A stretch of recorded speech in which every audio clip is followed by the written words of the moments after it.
Hello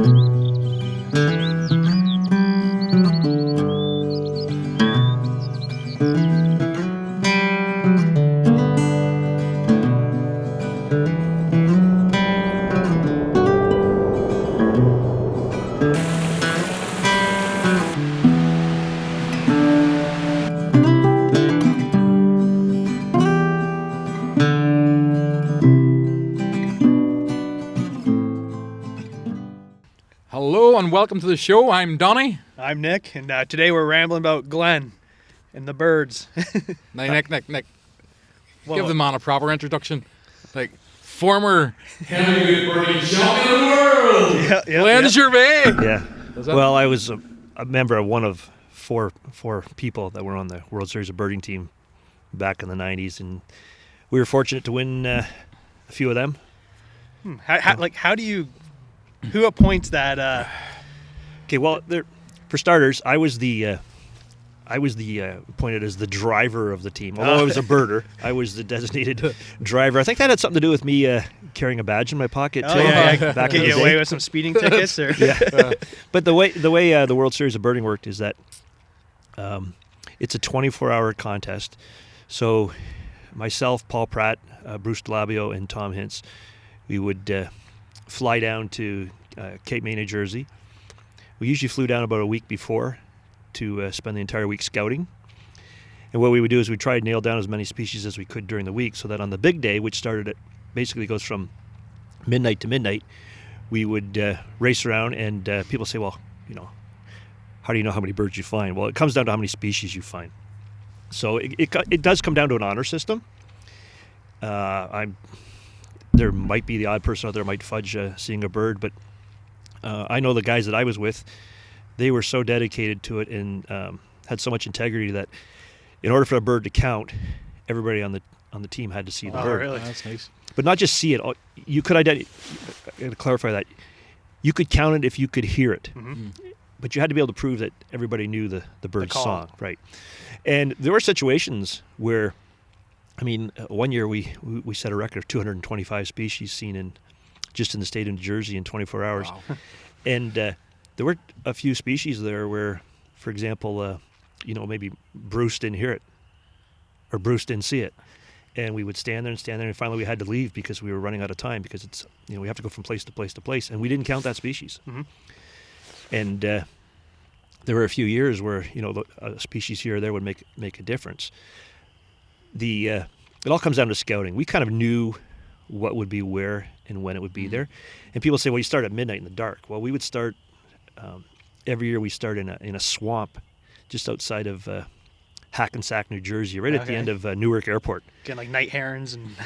Well, we were more worried pulling into the parking lot with all the, hypodermic needles laying around and homeless people. It wasn't the safest place to bird.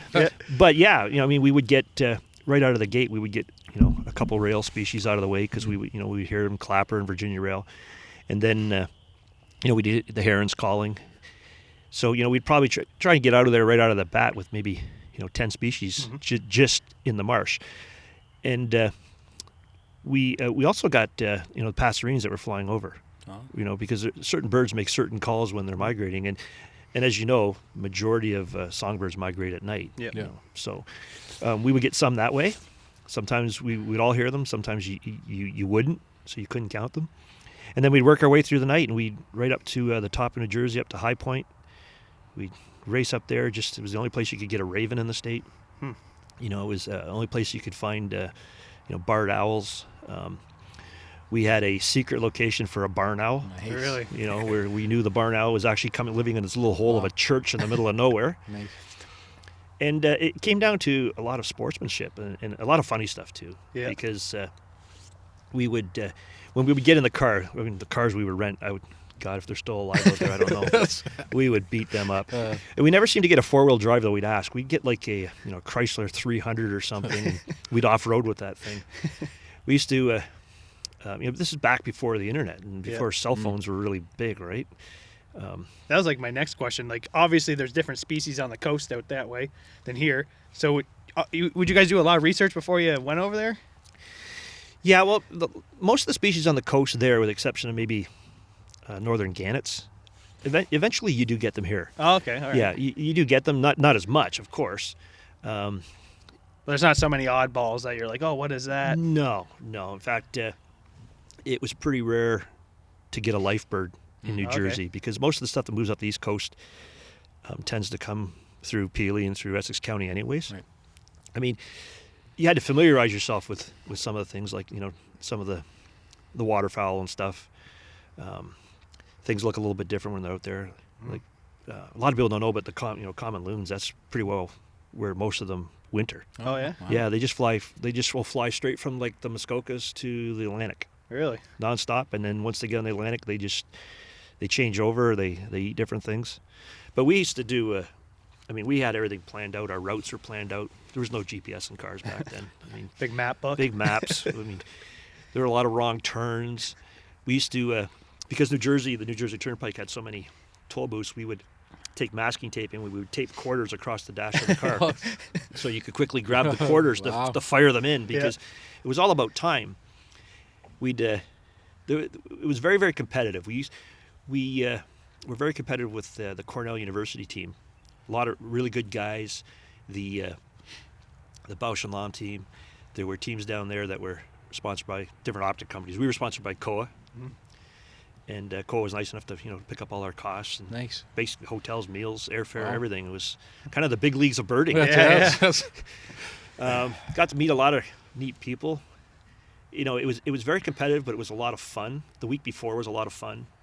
You got to see, some of the people you would see every year. Some of the best birders in the world were there. Yep. So you got to talk with them, and for the most part, I'd say probably 99% of the birds I met out there are just genuinely good people, and from all walks of life. Nice. Yeah.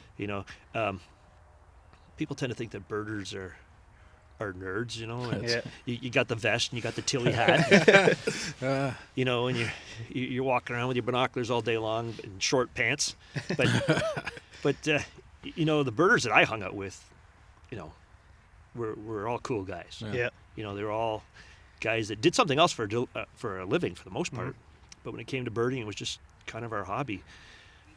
Why do they choose New Jersey? New Jersey, Cape May, New Jersey is a lot like the Point Peely on the East Coast. A lot of Americans are more familiar with Cape May. Cape May is really big for the hawk migration, both in spring and fall, and for the passerine migration. They've got a huge bird observatory out there. State of New Jersey, when you think about New Jersey, you think of Newark or Hackensack. Yeah. But New Jersey's a beautiful state. The north is full of mountains and Pretty woods. rural area, and And the coast is just beautiful. All the way down the coast is just beautiful seaside coast. It's so many different types of habitats. So you get so many different types of birds. Everything from getting into the Adirondack Mountains to the Atlantic Ocean. It was just so much that you can do in one state. A couple of things that we used to do is we used to try and fake out the other teams. We had a couple of teams that were really competitive. One team that really kind of drove us nuts. They were good birders, young guys, but very, very competitive, and they were always right on our tail. So, if we happened to be, for example, if we all showed up at this one spot, they would see our car and they would pull up. They would jump out. try to get what you got. Try to get what we got. But so sometimes we had nothing. But we'd all come back and go, got it. We'd all get in the car. And we'd leave. Waste their time. And you'd see them. And they'd be standing there like, Where is it? and we'd try to throw them off course because of what did they get? What were they so excited about? Yeah. But, at the end of the day, when we came in with 225 species, and then other teams came in with like 220, 215, 210, and then lots of teams, in the 170s and 190s. We never had anything nobody else didn't have. Right. Somebody, had it different. Yeah. If you came in with something extremely rare, you might have to justify it. Yeah, Especially where'd you get that? There were 10 other teams there and nobody else got that. Yeah. So it all comes down to integrity, and for the most part, I find that most birders are, pretty honest. Yeah, that's the fun of it. You don't want to just go out there and be like, I found 300 species and For no Yeah. point. When Maidstone. It's like you said, so on our system, there really is no benefit to you Yeah, lying about it, exactly. right? No, there's no. No. It's- And it would be like, if you come in and you say you saw this or that, the people on all the top teams, they're all well-known people. Right. If if 4 people just showed up that nobody knew, nobody heard of, and all of a sudden they're coming with these, people are going to like, where are these guys from? Right. You know, all the top teams were people that were well-established birders. The last year that we did it, the last year that we were down there and we won, it was kind of neat. We had to rent a minivan that year. We had a Life magazine photographer. Really? Spend the 24 hours with cool. us. And we actually got into Life magazine. Liz Taylor's on the cover. Nice, eh? That poor guy, I think, is still thrown up to this day. He was in the back of the van. Going to the mountains. Oh yeah, we went down every dirt road that you could think of, and Made it sound really exciting anyway, so Yeah. give them good thrills, so that's exciting. Yeah. So how did the 4 of you get together? Were you 4 birders together? Was there a list and there was a ranking and you went, the top 4, or was there like... No, just basically, so Tom Hintz and Bruce DeLavio are both from the Ottawa area. Yeah. They grew up together birding, and Paul Pratt, is from this area, and I grew up birding under Paul, and then it came down to the fact that they all got together and they needed somebody who was also a birder but also could drive. Okay. And I just happened to be in the right place at the right time, and then I birded with them. We won 2 or 3 World Series of birdings. The first year we went down to the Florida Space Coast Festival, and we went down there, and it was in Titusville, Florida, Merritt Island, and teams there had been getting like 120 species, 110 species, whatever, and we showed up, and they all knew that we were the World Series bird champions, and of course all the local people were like, "Oh, we're not going to win now," whatever. I think we came in with like about 100 more species in the next closest team.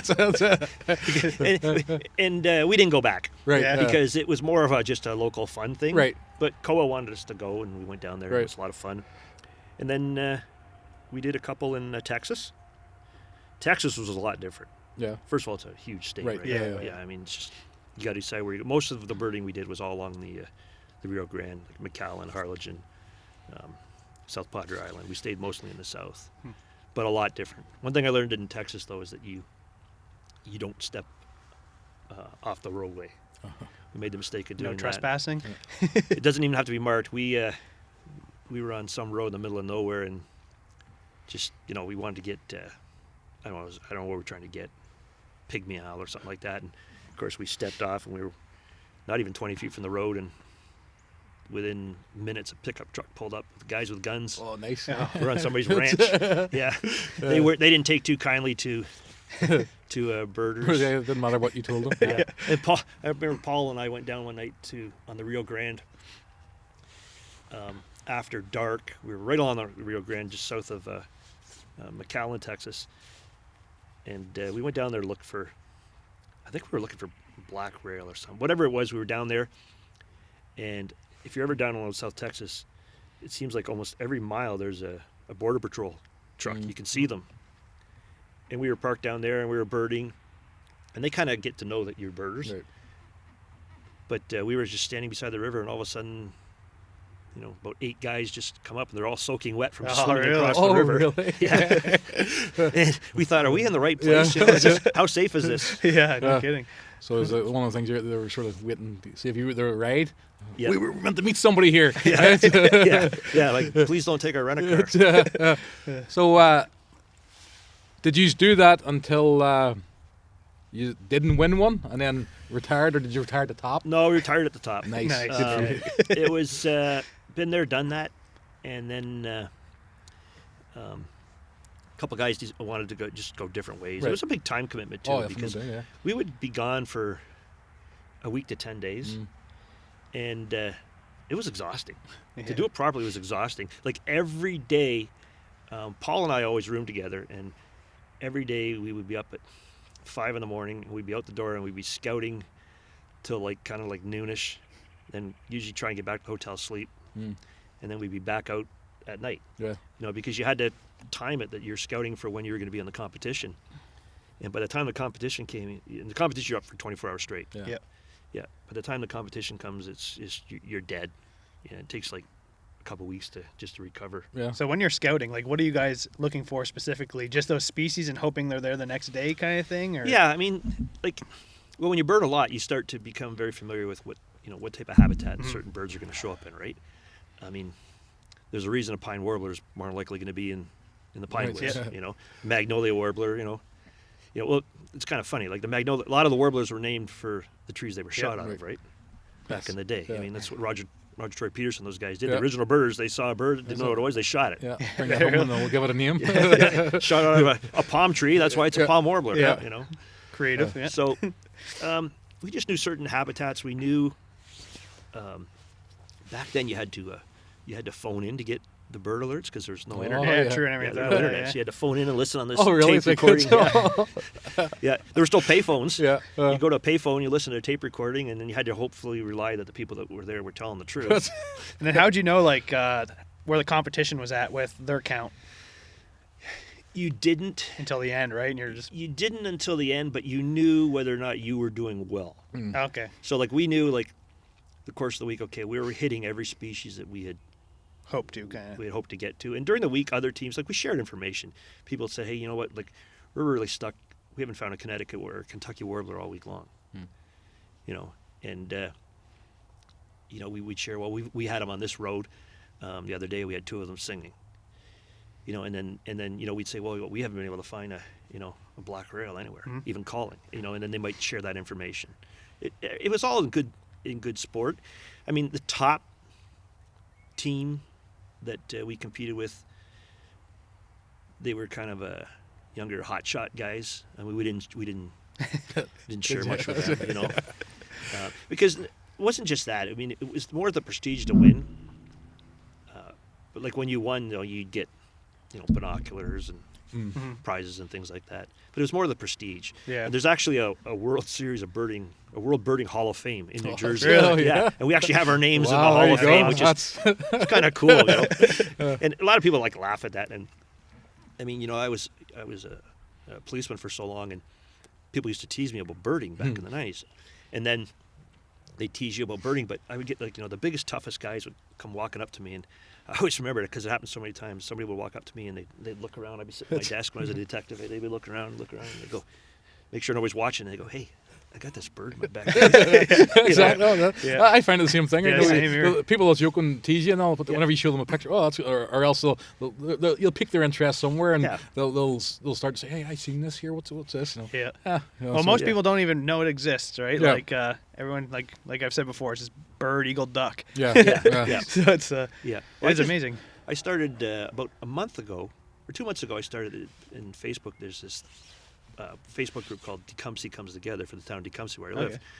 People are posting, complaining about this, complaining about that, and some good things, but mostly just complaining about my coach goes out or whatever. So I decided to post. I called it the Tecumseh Lockdown Bird of the Day. That's nice. So I started posting pictures of birds. I was just taking pictures at my feeder, just out nice my window. Backyard, And then all of a sudden, I was amazed how many people just jumped on it. I just thought, oh, this is really cool. I never knew we had these birds here. And there's a lot of people that are just genuinely interested. It's hard not to be interested in nature, right? No, and that's really going out and birding. Even if you don't find anything, it's just a beautiful day outside in nature. Right. It's like sitting here right now. Hard to beat it. There's no wind. It's calm. It's starting to spring, and it's nice.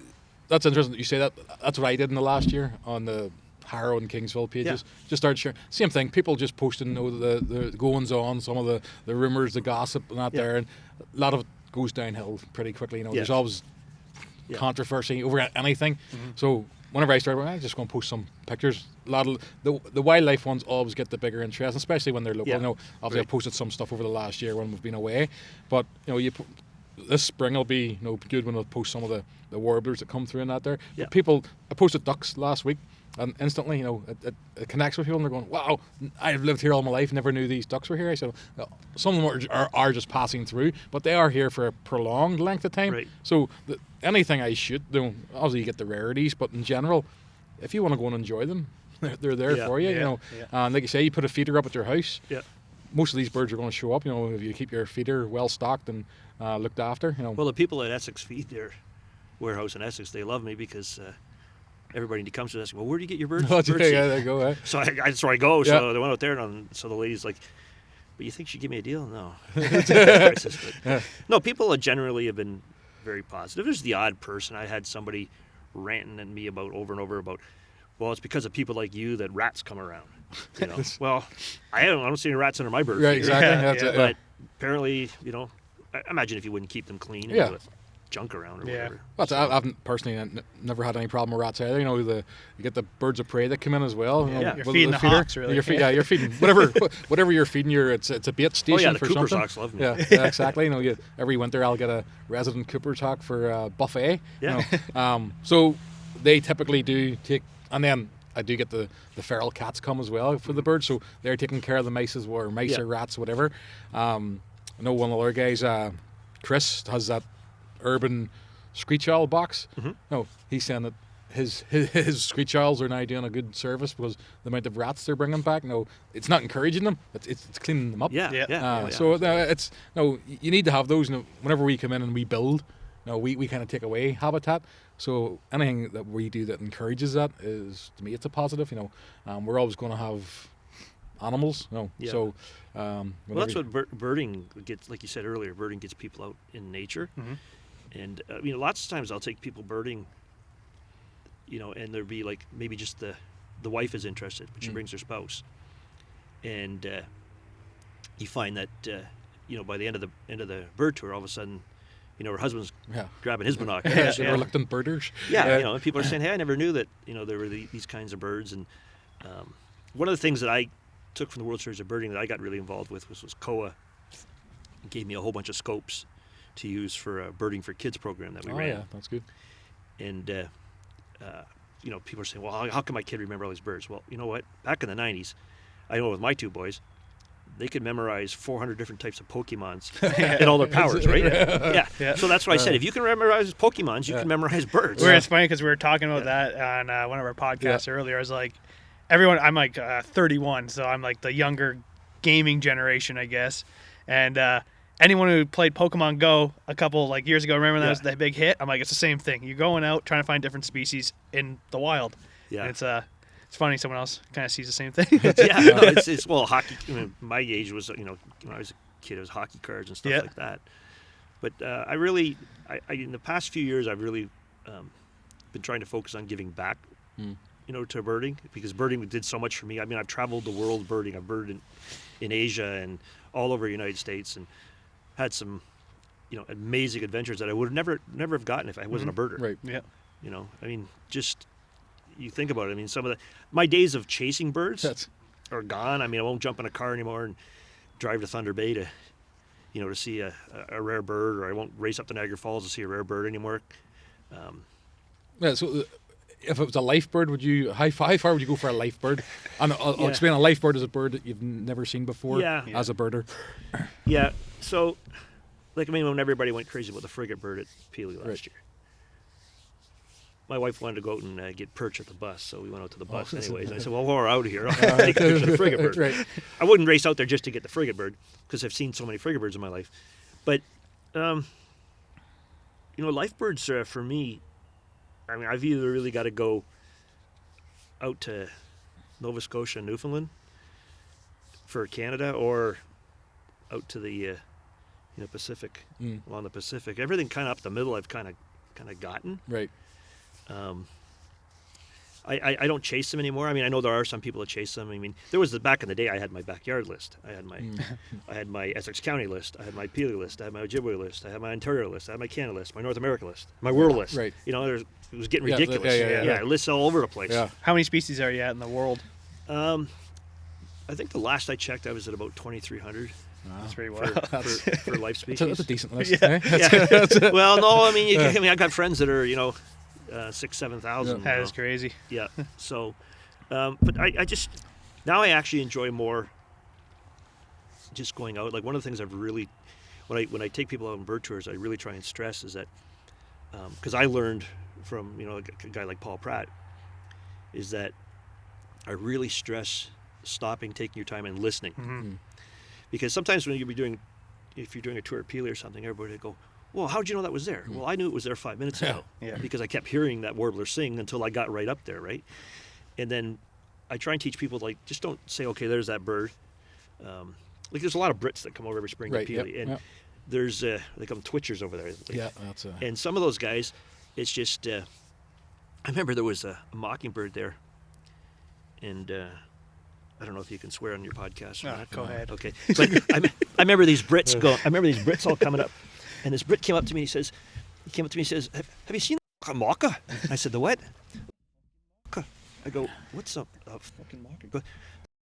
Fucking bird.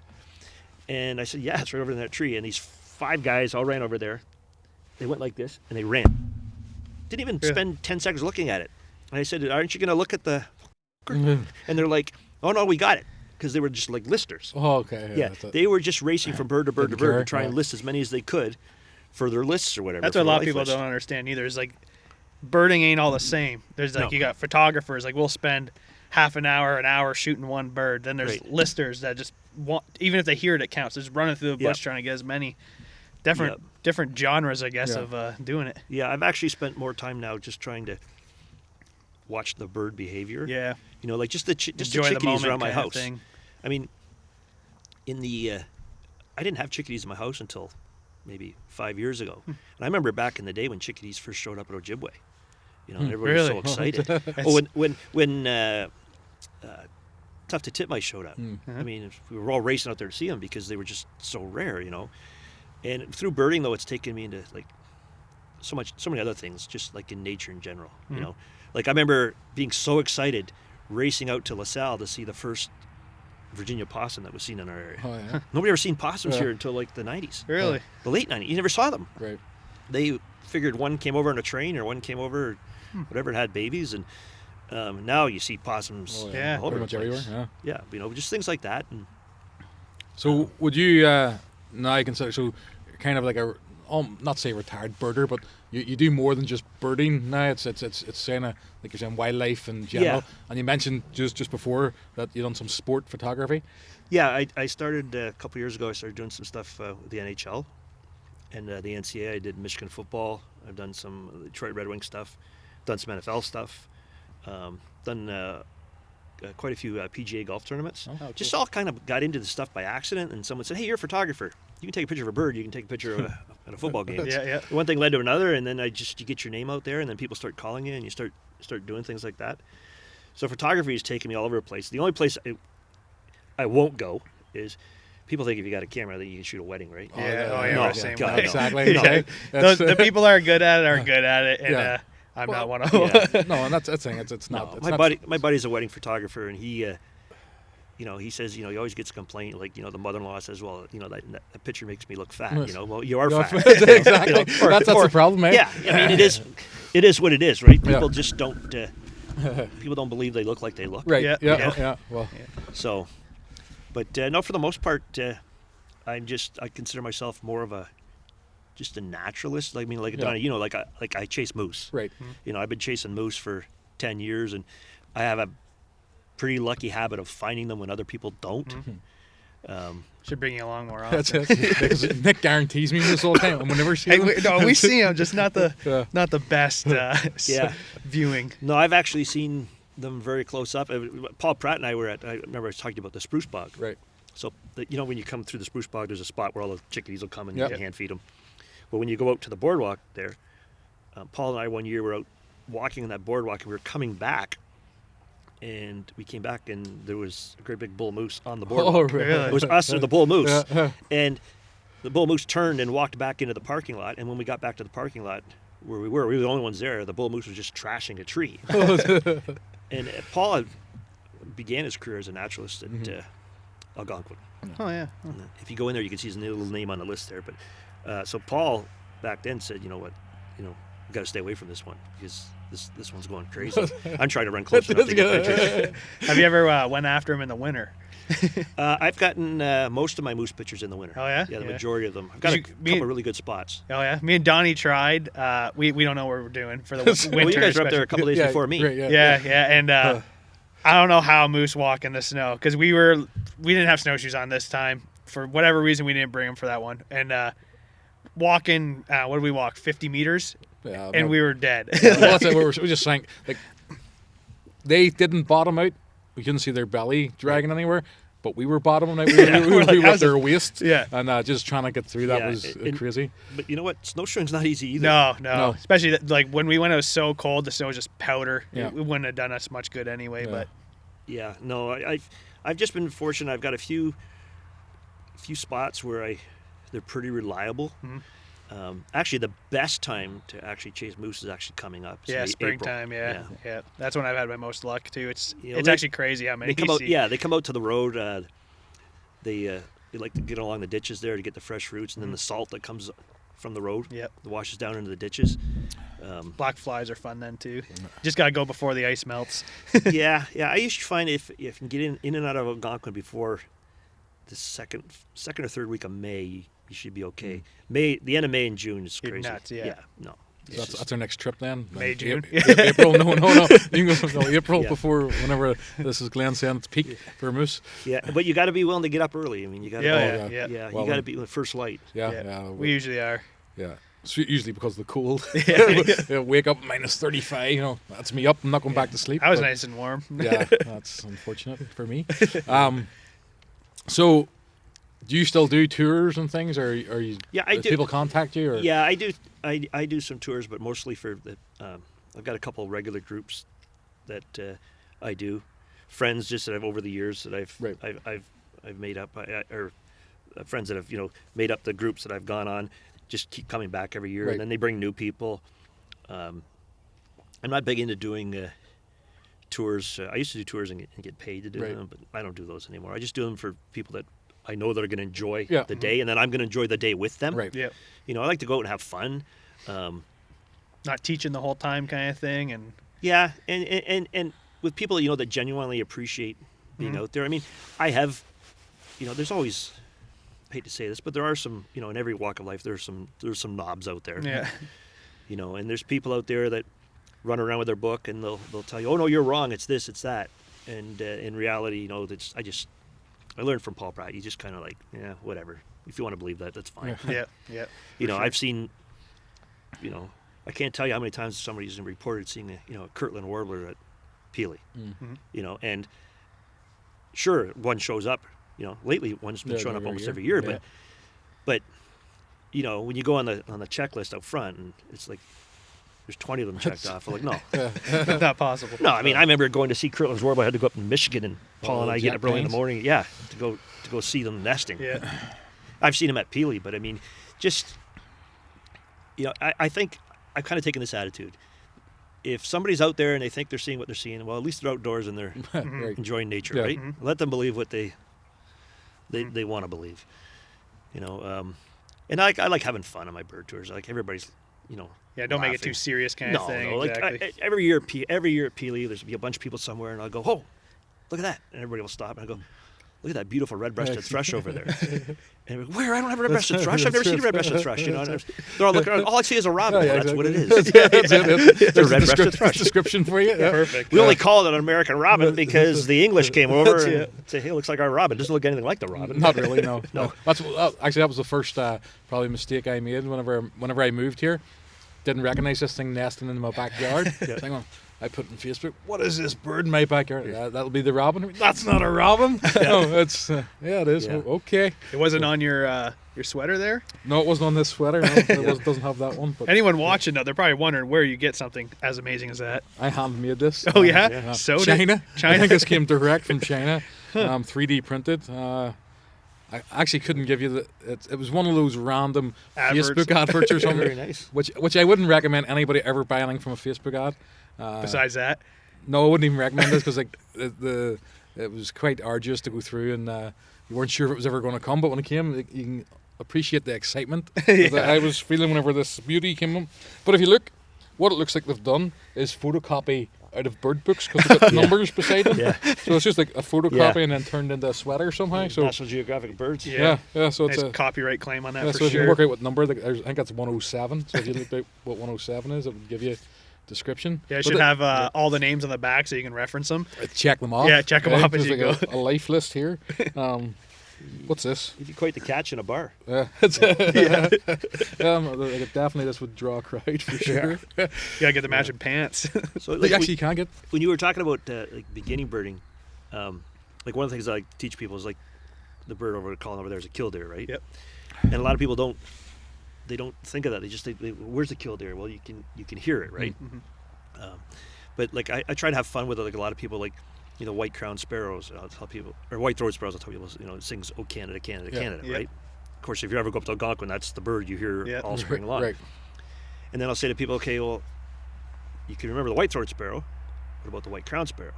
And the white-crowned sparrow kind of sings like, I like to put it this way, it sings a song. It's "Little Johnny peed his pants, little Johnny peed his pants." That is pretty bang on. You know, and then, you know, like, I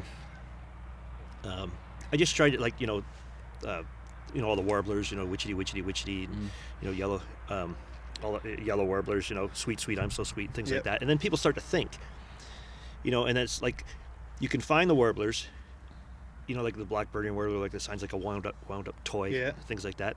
So you find them first, so it's way easier, because there's nothing worse than getting warbleritis. You spend the whole day like this, and then you drive home in your car, and the next 3 days you're like that, because you know, unfortunately, warblers for the most part are usually high up in the trees, right?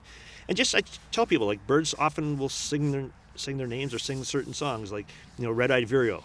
You hear that all the time, and it drives me nuts, because now that I know a lot of bird sounds, the red-eyed vireo it actually sings. It goes, "Look up, way up in the trees.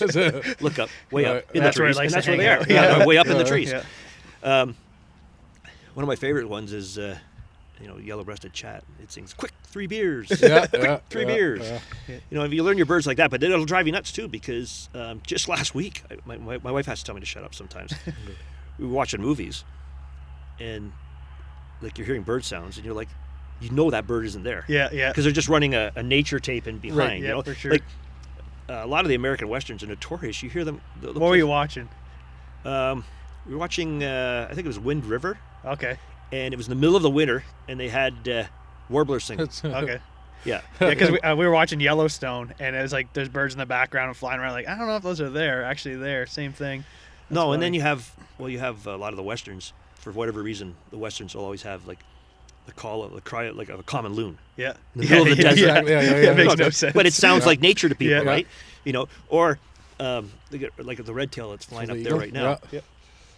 Americans are notorious for, they'll show a picture of an eagle flying, but they play the call of the red-tailed hawk, because the red-tailed hawk sounds like the screechy an eagle should. Right? It sounds pretty cool. Yeah, where an eagle sounds like a seagull choking on something. Right? For sure. Yeah. That's so funny. Yeah, once you learn your bird sounds, it makes it very difficult to watch TV and watch nature shows sometimes, because you're like, a lot of them dub things over, right? It just sounds better. Is there any book that, like, has, I guess, like, the funny words of the bird calls? Yeah. Oh yeah, I've got several. Yeah. There's a little cartoony looking one with the warblers on it. That's a perfect way to learn, to memorize them. Especially with most people, it's harder to memorize different tones of a bird than it would, like you're saying, words. Like like song or. Yeah, I mean, just, you know, there's so many birds in the springtime, and it actually takes me like the first couple of weeks, you know, just to like get back into it. Yeah. You know, like even like a red-winged blackbird, you know, people say, how do you put that? Well, it's just chunk-tree, chunk-tree. You know, just put it to words, and then you start to remember it. So many different warblers have, you know, different songs, like, you know, the hooded warbler, weety, weety, weety-o, you know, things like that. It's amazing I remember all that stuff. But the first time you hear it in the spring, you go, oh, that's that. Right. Yeah. You know, it comes back to you really fast. And a lot of times I'll just be in my backyard, and, you know, you hear Carolina wren singing. You know, or you hear an ovenbird singing, you know, or house wren. Or once you learn these songs, it really sticks with you, and it makes birding so much easier than trying to chase a little tiny warbler bouncing around. The thing I still struggle with, and I probably will struggle with for the rest of my life, is, and a lot of birders do, is you know, shorebirds. Shorebirds are so. First of all, they're usually so far away. Yeah. So when they're so far away, we just call them LBJs, you know, little brown jobs, right? Because that's what they are. You can't tell. And then you know, I always love when someone comes up and goes, "Well, that's a greater yellow legs, and the one beside it's a lesser yellow legs," and you're looking at them both, and they're identical. So shorebirds are tough. One of the reasons they're tough is we don't get to see enough of them around here. And if you go to places like Hillman and stuff like that, unless you've got a scope or really powerful lens, they're so far out there. And, you know, a lot of times I'll take pictures of shorebirds when I'm down south, like in Florida or on the coast. I'll take pictures of them to come home and then have to ID them. Yep. And different shorebirds can have so many different plumages. Like, what was the purple... Gallinule? That Purple was sandpiper. purple Purple sandpiper. sandpiper. Like Yeah. you have to be so close, perfect lighting, Yeah. to even realize that it's any Purplish, purple in it. yeah. Yeah. And it's like, oh, okay, purple sandpiper. But like, you would never, if you were 100 meters away, you would have no idea. Like, Yeah, and I mean, like, trying to identify the difference, between, at least sandpiper and a western sandpiper, and they're all brown and they're all Yeah. small. yeah, right? exactly, exactly. Well, that's you're saying about some of the listers, like they'll come if the purple sandpiper's there, and they see a bird in the area that the purple sand, and it's guess. So they're not really either enjoying the bird or appreciating any identifying marks, or this is I know it's here. Oh, that looks like a shorebird over there. Yeah, Yeah. that That's counts. that's a purple sandpiper. Yeah. I find a lot of people's shorebird lists are sometimes question them, especially when they say they've seen this, and this, and you know that they're some of the hardest shorebirds in the world to identify. Yeah. Who you're with, who Right. pointed Yeah. that out. Yeah, how far was it? I mean, I've been with some of the best birders in the world who've said, I don't know. Right. Like I can't tell. Just could be this, could be that, and first of all, they don't stay still, right? Mm-hmm. They're always moving, but that shorebirds too. And it's another way to a good way to learn them is is by their behavior. Do they pump their tail? Mm-hmm. Do they go like little sewing machines? Yeah, you have to observe them for a while to get a good. Yeah. Is the ID. bird acting the way it's supposed to Exactly, act? Yeah. exactly. And again, that takes a lot of research, a lot of learning as well. So some of these people coming in, we did the last podcast on birding basics. Some of the stuff's a bit more advanced. That you can go and enjoy the birds without having all this. But if you're wanting to get into really identifying, seeing how many species there are, you are going to have to put some work into learning some songs, learning behavior and habitat. Yep. Yeah, and hanging around with some people that know what they're doing. Right. That's what I found is that the right people, the people that are willing to take time to teach you as to why Still something make it is. fun too. You don't want to make it too serious to No, push God, people no. out. That's for sure. No. I when I take tours, it's usually people are just cracking up laughing 90% of the time, that's just what it should because be. just the cardinal that's singing over there. I used to tell people, I said, well, how do you know it's a cardinal sound? Well, the female is saying, I'm so pretty, pretty. And then the male sing back, I'm horny, horny, horny. Right? And then they think, yeah, you're right. Yeah. Yeah. You can't unhear it after that. you can't unhear it. And then you think about it all the time, the male and the female calling back and forth. And, it's a sure sign of spring because they're just calling right now. They're not ready to nest, but these are just like warm-up. They're courting, right? Yep. And you really have to stress that in the spring because once all the courting's done, birds, tend to just shut down. They go to the little chip notes. Yeah. Like the hardest time of the year to bird, and I tell people all the time, you don't see a lot of people doing it. You don't see a lot of people out at Peely, is fall birding. Right. Because, the birds are Plumage getting changes bland and, colors. Yeah, and true. the warblers are all brown or gray. And, and that's when you see like the diehard guys out there that are Who missed the spring migration needs some for their list. Yeah, exactly. yeah. No, it's it definitely is. Again, this area fantastic for it, and it's good to highlight it. And like I said, you've emphasised about making it fun. It is fun to be out and learn these things. Again, we don't need the super big bits of equipment. Nope. And it's No, I brought this today just basically to say, this is an example of what you can get to. right. Yeah, exactly. Absolutely. But not everybody's going to go out and, Yeah. you got, a $15,000 lens there. But I mean, I started out shooting with, Canon film camera, like a TN70 or whatever. But I mean, you just keep moving along, and you can get. Now my focus is more on photography. And now when I do birding tours, I like to spend more time, like pointing out this type of tree, this type of plant. Eastern chorus frogs are singing back there. So some people don't know that's even a frog. Yeah. The birds chirping. I mean, if you're up in Algonquin, I was up in Algonquin last year, and I was in this one area on this back road, and the frogs were so loud it was deafening. Oh yeah. It was just like, I don't know, hundreds of thousands of them. And it was just deafening. Just before dark, it was really cool. So I try and make everything that I do about fun. Been there, done that, but you realize, you get one shot to do all this. And I mean, here we are sitting outdoors, doesn't really get much better. No, it doesn't. Yeah, no. Nope. A little warmer would be all right, but can't be too picky. Yeah, it is a little bit. It's getting as soon as the sun starts Oh, just yeah. dropping a bit. It's, Yep. I make the mistake every time too. Never come dressed for the sun going down. no, Yeah. it's starting to dress up warm. I Take have to some get a layers little off. heater. Yeah. That's No, it. I think what you guys are doing is phenomenal. It's long overdue, and if you can get people just to enjoy what we have here, because people, I mean, I've been all over Canada. If I hadn't been born here, I probably wouldn't want to live here. Yeah. Because I love the mountains and I love the wilderness and chasing bears and stuff. But it's still a special area. Oh yeah, absolutely. You can see more bird species here in Essex County than you can in most places in Canada. Even though we have a lot of farm fields and stuff, there's still a lot of nature to be seen. Yeah. It's just, you have to get out there and look for Yeah, it. you got to Yeah. put your time in for Yeah, sure. that's what for we sure. said. We mentioned in another podcast, but even though this isn't a heavily wooded area, Yep. every little woodlot, doesn't matter if it's in the city or in the north shore of the county, it's still. Well, got- in one way, that's a huge advantage for our area because these woodlots are like islands. Well, Yeah, Birds are flying through the sky and they look down and there's an You island. have Yeah. to stop there. I mean, one of the biggest problems, I've been up at bird counts like up in Algonquin area, and sometimes you have to work all day and travel miles to find 10 species. Right. Because there's so many places for the birds to be that they're not concentrated. So here you have these little islands here and there's little islands there, and the birds flying over Lake Erie, they hop over the islands, and then, there's Peely. Yep. After Peely, it's like nothing, right? Yep. The other advantage we have here is that we get a lot of snowy owls in the winter because we look like the Arctic. Right. We look like tundra. Yeah, Yeah, it was true, wide yeah, open. just feel. Yeah, they come down here. Especially you get around Stony Point out there. It's just like, Yeah. Yep.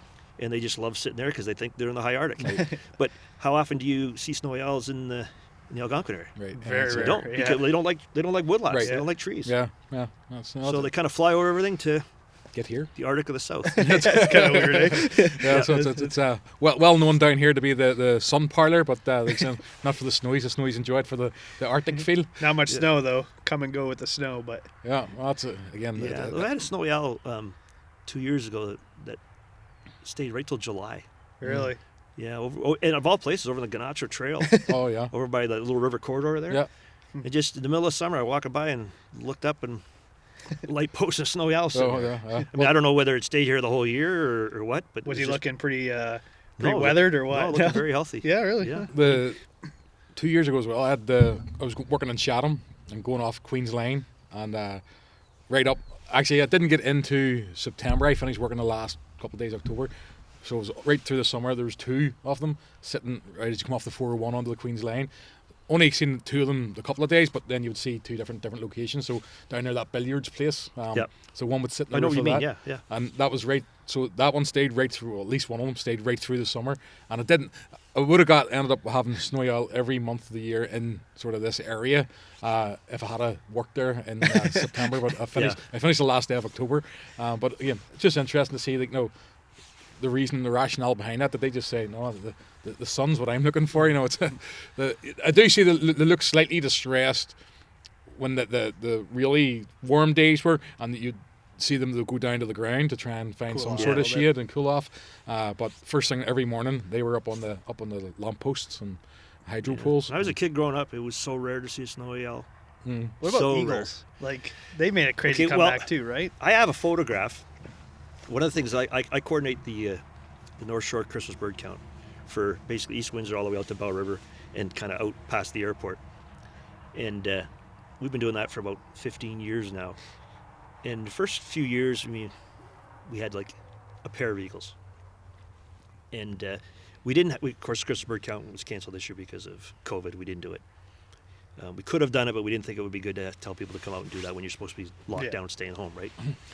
But the year before I actually have a photograph where you can, and I circled them. I put it on Facebook one time. There's 39 bald eagles in the photograph. Wow. 39 of them. There's like almost, the only other place you see that is if you go out to Like Alaska or Yeah. something. or West Coast, Yeah. Alaska, West Coast, anywhere along like in Vancouver, Victoria Island. And it just looks like little white golf balls all over, right? Whether it's immatures too. But no, I tell people all the time, I've got bald eagle on my backyard list. And they go, you don't have bald eagle in your backyard. I said, well, my backyard list counts for whatever I can see from Yeah, my backyard. right. And they fly over my Right, house all the yeah, time. yeah. Yeah. So bald eagles have done incredible. I mean, they've on any given day, especially in the winter around Pesh Island, on a good year when the lake freezes, the ice concentrates the ducks, and then the eagles will, concentrate too. The eagles around here, though, are a lot different than the eagles on the West Coast. The eagles on the West Coast, the majestic, they come down, they grab a fish, they fly away. The ones here are more scavengers than anything. Right. They'll pick off a sick duck, a seagull. They'll get whatever they can get. If they can get roadkill, they'll get roadkill. Oh, yeah? But they've adapted and they've done a lot better, and they're not endangered anymore in our area. A lot of people saying, "Oh, eagles are endangered," but no, they're not. No. Because I remember growing up, it'd be like when I was a kid. I always wonder, was it just because I was a kid, never really paid attention, but super rare to find an eagle, and then. Well, I can tell you, in the 70s and 80s, I knew of the 2 eagles in Riverside, the pair there, and the pair off the Arner town line. Yeah, I remember the one on Arner. That was it. It was the only 4 eagles that I knew that were around. DDT wiped them out, right? Their eggs and stuff. But no, you never saw eagles. It was rare. Just like I've seen more peregrines in the last couple of years.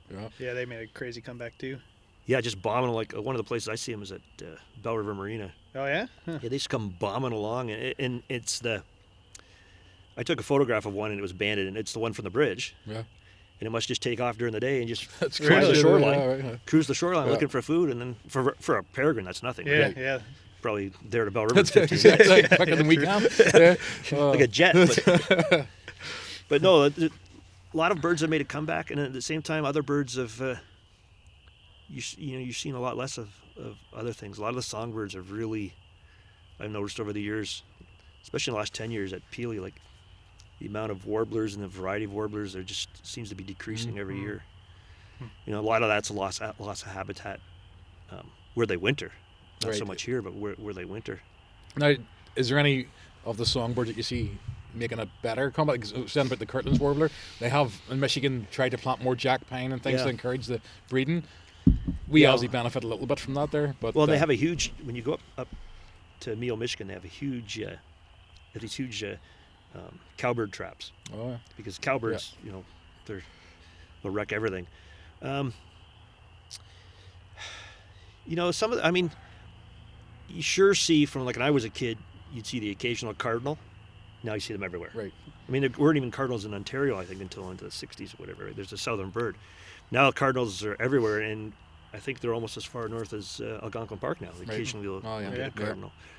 That's wild. I have a friend who's in the Sioux, and he messaged me the other day. He says, "I think I saw a cardinal." And I go, "Okay," but then I go, "Oh yeah, well, okay, he's in the Sioux, right? So he's not seeing them, right? And he's so it's a bit of a treat for him."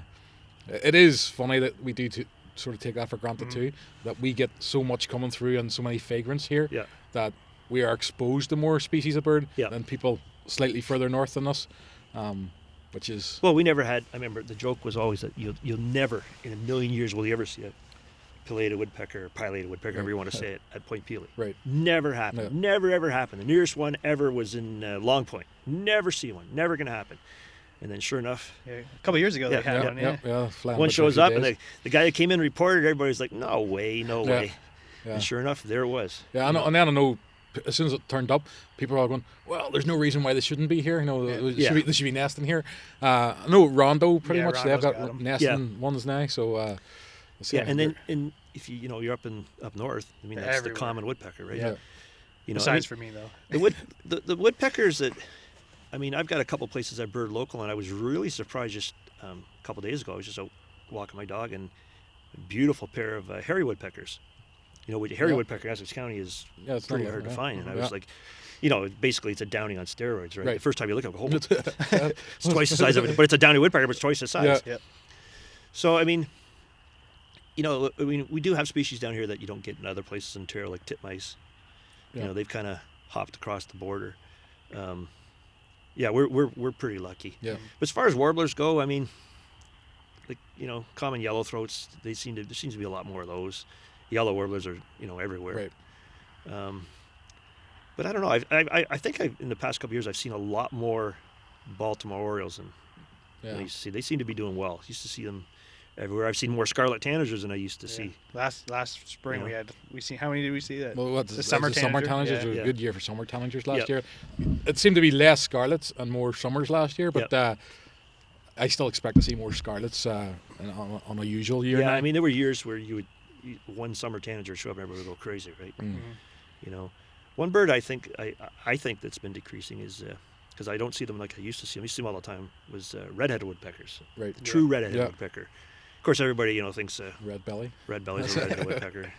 Post a picture of red belly woodpecker, and I've had people actually come back to me saying, "I hate to tell you this, but you're wrong." Thanks. It's actually a redheaded woodpecker. Well, it does have a red head. You can see the red head. I'm not trying to point anything, but the red head gives it away. Yeah. So, but no, I mean, I think screech owls have done incredibly well. I mean, I put up a screech owl box in my backyard right in the middle of Tecumseh, and bang, I got one within 2 or 3 days. Really? Yeah, and all my neighbors went out and got screech owl boxes. Exactly. And they've got them Exactly. too. All right. I gotta get one out there. Yeah, I mean, the screech owls seem to be doing very well. I would like to find supposedly there's a barn owl in Essex County. Yeah, the elusive one. Yeah. Well, there's one that is on private property that's being kept secretive. I don't know whether it's been confirmed or not, but pretty good sources that a guy has a barn owl. I mean, that would be great. I mean, I do need to see a barn owl for Canada. I've seen barn owls many times in the United States, but I've never seen one in Canada. And it's out Harroway too. Yeah, from what I understand. Yeah. It's really my yard. It's a yard bird for me. Secret's out now. No, the only place I've seen them is back home. Getting not common. They're trying to encourage them back home as well in Northern Ireland and the UK in general because they're dying off. But it's really, and it's both times I've seen them back home. It's totally unexpected. I wasn't looking for them to fly past. And that's gone. But it's such a thrill to see them. They're a pretty cool bird. But no, it's there's like I said, there's this area can throw up so many good birds. There's so many things to see.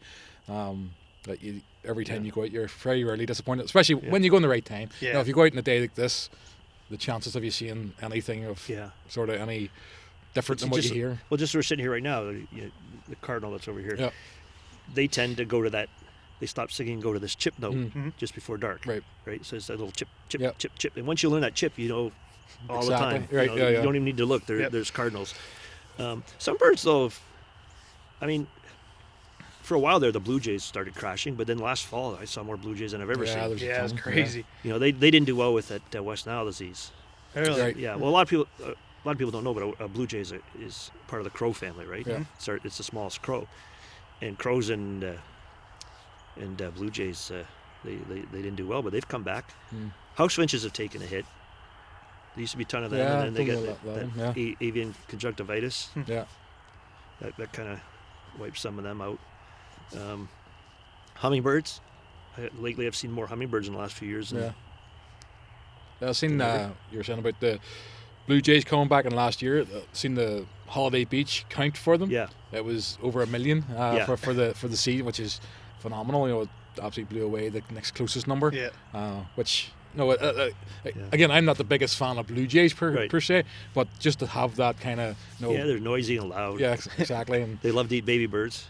Yeah, so they're as much as everybody likes them, whenever you start getting into bird and you start to realize they're not the friendliest, they're not the nicest of birds. No, but they're really good mimics. Yeah, I knew a guy who had a blue jay hanging around his feeder, and we went and saw this many years ago, but went and saw this blue jay, and this blue jay had perfected.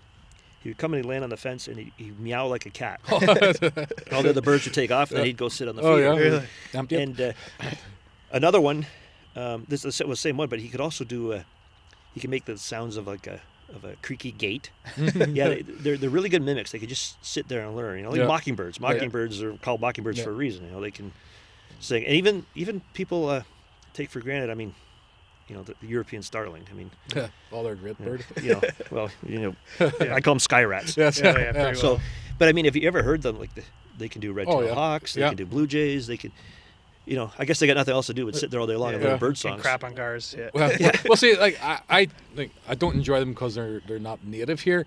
But back home, just like whenever I was a kid, going up to the train station in Belfast and just seeing the murmurations at around about this time of night. Yeah. Absolutely beautiful. Oh, yeah. So in context, the starling is a great bird, just not in this context. Yeah. They actually have really cool colors. Yeah, Oh yeah, do. they're Right this time of year. if you catch the beautiful. light on them, Yeah. they're stunning. Yeah, but people, sky rats, and then you get your typical McDonald gull. The typical McDonald gulls, ring-billed Yeah. gulls. If there's a French fry, you can get a ring-billed gull. Yeah. That's a challenge in birding though too. Is your gulls. Gulls. Oh Yeah. yeah, I try to give them it's just seagulls, right? Yeah, It's, that's all they are. you start off and you go, I'm going to get good at gulls, and I Yeah. spend a bit of time doing it. I'll go down, and then 2,000 show up at the dump. I'm going, okay, this is okay. Herring gull. The herring gull's got 50 different types of look to it over its life, and you're going, I just give up. It's not until I see one that's just got all white wings. That's I mean, gulls are tough, and a lot of people misidentify all the terns that we get around Right. here. I mean, you have to just spend time. Yeah. Like when I go down to Florida, I learn my terns again really fast because you've got 5 or 6 different species, a bunch of different species of gulls. You find that when you bird enough, or you burn for a long time. Like I find if I'm walking or driving or whatever, people say, how'd you see that? It's just I've developed this knack for something's out of place. There's something different, right? right. And that's what catches your eye. There's something different, and then you catch that hawk sitting on the side of the road. Like last week when I was coming back from Toronto, you just hawks and hawks and hawks along the 401, and then I just don't even really pay attention to red-tailed hawks, and then all of a sudden, bang, there was a roughleg, and I just found myself roughleg, just because it was something different, right? Hoping to find a gyrfalcon, but didn't find any of those. Yeah. But you just find that if you bird enough, then you start to notice little differences, little idiosyncrasies in the birds, and sometimes just by the flight. Like there's so many ways to identify birds. First, narrow it down to the shape and size. Then, what's the habitat like? What's its call? How does it fly? Right. Like I tried to tell people the easiest one to learn is the goldfinch. The way. That's it. Yep. And they call, right? Yep. They call when they fly. So things like that. And once you learn calls, like every year I see bobolinks. I actually see bobolinks usually right around here. Oh yeah. But I don't usually see them. I just hear them Call. Right, yeah, over. yeah. that chink call going over top of you, right? You were saying about the goldfinch. Bob Pettit, he has some different ways of describing some birds, and one of the ones he said about the goldfinch was as it's flying along, it's potato chip. And he says, what goes with your potato chip? Dip. Yeah. So as it's flying, Nice. that's the way the goldfinch flies. It's potato chip, dip, and the way it goes again. So that's just things that's always stuck in my head. Just the little things you learn that make things a whole lot easier than trying to remember every bird and without any sort of little idiosyncrasies. The one that or, stuck with me is the cheeseburger, the chickadees. Yeah. No, it's pretty cool. Mine always is when I was stuck with me is the eastern towhee. Yeah. Drink Drink your your tea, tea, drink your tea, and once you just hear that, and then sometimes you hear that and it drives you nuts because you're trying to listen for warblers. That's all you can hear. Eh? You want to tell the towhee to shut up. Yeah. For Well, sure. that's where it always confused me. Sometimes isolated, I get bird by ear, discerning, just knowing that different. But whenever you go to somewhere like Philly, it's not one bird singing. Yeah, there's a million they're all things. singing, and Well, this time of year, it's for the month of April. The grackles out there will drive you nuts because that's all you hear is just grackle, grackle, grackle, grackle, grackle. Trying to pick the different birds out of the grackle sounds. Or like every year, like crows. Almost every year I get a fish crow. Oh yeah. But the only way to get a fish crow, nobody can tell you they looked at a fish crow in the binoculars. Yeah. You have to hear it. Yeah. You have to hear them call, and if you don't hear them call, then they got that stupid sound that they make. Yeah. And when you go down to Florida, that's all you hear is fish crows. Okay. Then you listen for the other one. Yeah. So, but you're talking about birds that, like, I don't remember. I remember how excited I was to see my first cormorant. Yeah. Because there were no cormorants around here. Really? So one. were they a more southern bird, or was it just like they excluded from? They were a southern bird, mostly along the East Coast, and then all over the South, right? And then I remember, like in the 90s, a cormorant would show up on Lake Erie, and you get all excited. And then now, I remember I was so excited about 2005 or 6. We got our first one on the the St. Clair count. Oh yeah. The first one we saw in Yeah. Lake St. Clair. Now they're all over St. Yeah. St. Pretty Clair. well own an island. Yeah, out they were there all Lake winter. Erie. Yeah. That's good. I mean, it's just they're kind of crap birds, right? Yeah. People don't like them because they kill wherever they nest. But birds like that show up. I remember how excited I was when I saw my first great blackback gull on Lake St. Clair because you never saw them. Right. And now you go to Belvoir Marina any it's given day, you can see everywhere, 10, yeah. 12 of Yeah, them. yeah.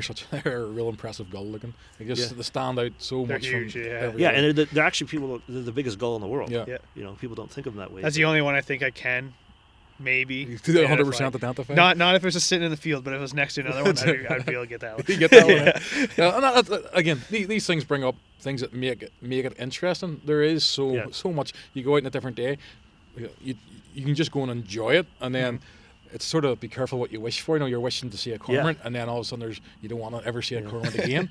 Same with some of the gulls. You could do without seeing some of them, but no, it's. Well, I have people every year who I'll be out birding at Peely, and the pelicans will go by. Oh, I go, yeah, there's right. a flock of pelicans. And people go, no Yeah, way. yeah, There's no exactly. pelicans Yeah, out here. yeah. Yeah, there actually are pelicans here. There's some that nest on an island out there, and there's some that nest over on Michigan at Point Mouillet. Yeah. But people don't think that there would be white pelicans around here. Yeah. People think of pelicans, they think of the ones you see in Florida, Right. the brown Right. pelicans. Right. Yeah. But white pelicans actually migrate up through the middle of the country Right. and nest in Manitoba and Yeah. northern Yeah. Ontario. They're not like you think it would be. So, I mean, the good thing about here is there's always something different that can show up. Yeah. And like you say, people sharing information. I always trying to look at what the source of the information is. Right. Because I have gone out to see things, and I've birded right across the country. Just a quick funny story. Paul Pratt and I went out to we drove some people are moving out to California, and we drove their moving van out for them. They need somebody to drive their moving van, so we figured free trip across. So we went through the Badlands everywhere. These people's stuff, by the time we got there, half their house was wrecked. But Paul and I were in Wyoming, and we wanted to see a sharp-tailed grouse, which is life bird for me, not for him, but life bird for me. And we pulled out into the middle of nowhere in Wyoming, where this lek was supposed to be, where they're supposed to be. And we just slept in the truck. We woke up in the morning, and it was like minus 20 out, and wind was howling, and we're looking, and none of them. And all of a sudden, Paul says, "Oh my God!" So all the sharp-tailed grouse were all courting, and they'd gotten into the wind shadow of our truck. Oh no! Right here beside us. Yeah. So just funny things like that. I've chased mountain lions and out west and stuff, and spent all day long literally hiking to find a mountain lion, just hoping to get a photograph and to come back only to find that the footprints of the mountain lion are all around our rental car. Yeah, we never saw it. That's cool. That's what makes it fun, though. Like the challenge. If it was easy, I don't think any of us would be doing it. If you just went out and you just go to a zoo, really, that's it, right? Yeah. Yeah. No, it's just there's so much around us that, and then it's not just that. I mean, there's people, like Mel, he likes taking pictures of bugs. You got Paul Pratt's a dragonfly expert. Yeah. Like he loves Onodopteras or whatever they call them. And then you got people that just love chasing butterflies. Right. There's a guy in Essex County that gets all excited if a butterfly that big is found somewhere. Right. And he races out with his camera. And, and he's not out there in short pants with the net running around like you think, right? He's a cool guy. I mean, there's so many things to be interested in, and I know when they did the biodiversity thing at Ojibwe, they found a couple spiders that they didn't even know lived in Canada. Yeah. So how long ago was that? That was like 6-7 years ago now. Or? Yeah, around that was pretty cool. I think they've started doing that every year now. But last year they didn't do it, but just for the. Okay. But they do. It's like a 24-hour blitz or something. Yeah, and they do it in different places, and and the bird atlases. Yeah. Everybody do it. That does it. There's certain people that do it around here. We're finding out that birds nest here that we didn't know that nest here. People are starting to keep track of numbers of things. Yeah. There's so many Facebook sites that pop up for bird photography, wildlife photography. They're a dime a dozen, right? Yeah. And I'm seeing more and more like on the Ontario Bird site, first few years I was in existence, the only photos you would see out there were like guys that were pros, Mm-hmm. really Right. good Yeah, shots. yeah. Now you see iPhone photos. Everybody like it, but that's good. Yeah. Absolutely. There was actually a guy bitching about it one time, saying, "Oh, this isn't what this is for." No, it is. It's exactly what it's for. exactly. Yeah. If somebody wants to take their crappy little picture, and of a house sparrow or of a robin Right. and say, "What is this?" Yeah. Well, good for them. Yeah, exactly. Yeah. Learning, right? Yeah. It's all, Yeah, it's a start. Like, Yeah. and it's like whether they want to advance from there, it's up to them. Right. And, I never, put anybody down because they can't identify, something that you think would be second nature, right? Because you don't know. Mhm. You don't know. I mean, I had a group of people from Japan that I took on a tour, and they were so excited and spent most of their time at Pili trying to get pictures of gray squirrels really. because they don't have squirrels in Japan. right, They yeah. thought that was the coolest thing in the world. It was like seeing grizzly bears. And I was like, "Well, you want to go look at the birds?" And they're like, "Oh, this, we have to get some more squirrel. they were trying to stand next to the squirrel and have that person. Amazing that to them, that was so exciting. And then when I went to Japan, I was running around like they were all looking at me like, why do you want to spend so much time looking at a mandarin duck? Well, because I can count this one. Yeah, exactly. The ones that are over here Right. are all escapees. That's why, yeah. like, we're talking about that. Like, it's so weird that people went so far out of their way to get that mandarin Right. duck, and Yeah. it's like a zoo escapee essentially. Yeah. Zoo escapee or as a Farm bird or somebody, fancier. and the guy said it was his, and people still came. Like Yeah. he, Yeah. I think he retrieved it at one point, or she, I'm Yeah. not sure, and then it flew back to where it was, and more people came to see it. You're going, just go to Detroit Zoo or go to Toronto Zoo. Yeah. I'm sure they've got Still them. think I'm gonna buy one off Kijiji there. Yeah, gonna get your put own. it out in the river and charge parking. Yeah. Just tell her it. Tether it. Yeah. No, I mean, I saw a mandarin duck in the wild. Yeah, I that's saw cool. an Arctic warbler in Japan. Certain places you see certain things, like people that every once in a while there's these you'll get like a greater white-fronted goose show up at Jack Miners. Usually there's a cross with a Canada, and is it wild or isn't it wild? I mean, that's the biggest thing I've seen in changing Canada geese since I was a kid. That's a huge change. A lot of people don't realize that. When I was a kid, you saw Canada geese, you had to go Jack Miners to see them when they were coming through, heading south. That you didn't see them the rest of the year. Now, they're everywhere. Yeah. Oh yeah. And I actually had an ornithologist tell me that after about the fourth or fifth generation, they bred out this migratory nature of them. So the Really? ones that you see along Lake St. Clair and all that, and all the parks and all that, they will never migrate. It's gone. Right. Genetically gone on them. They are golf course geese Yeah. or grass geese. They will just stay here forever. That's why hunters that hunt Canada geese, they go somewhere else to hunt them. People say, "Wait, Yeah. go to Lakewood. There's 1,000 of them." So really, like a really bad winter could almost wipe out. They seem to do They do all right. well. All they got to do is go to City Marina. Everybody's feeding them. Yeah, right? true. But like if you're hunting Canada geese now, guys go up north because they want to get the ones that are grain fed, that are eating the wild rice and grain up north, right? Because they taste good. It's The ones here, I guess, taste terrible. full of You know, bread. Yeah. I mean, Bread you- and golf course. you grass. never saw growing up. I never saw mute swans, ever. Now they're all over the Oh, that's place. crazy. They're taking over. Where'd they come from? I mean, they don't migrate, so Yeah. obviously eventually some of them got out. Yeah. But back then when I was a kid, the only swans you saw were you'd see tundra swans. When they were migrating through. Yeah. Yeah. Well, getting pretty cold. I don't know. About Yeah, you. no, that's great. We'll start winding up, but we really appreciate your time. Yeah, and thank you. Thanks for coming Oh, on. it's great. Good Hopefully talk. it engages with some of the people who watch or listen. And again, yeah, I've enjoyed it. So hopefully everybody else enjoys it. Thank you. So Great. Well, thank you for having me. yeah, no problem. Thank you. And we'll just say it's a goodbye from Nick. Goodbye from Donnie. That's goodbye. Goodbye. Take care. And goodbye from Glenn.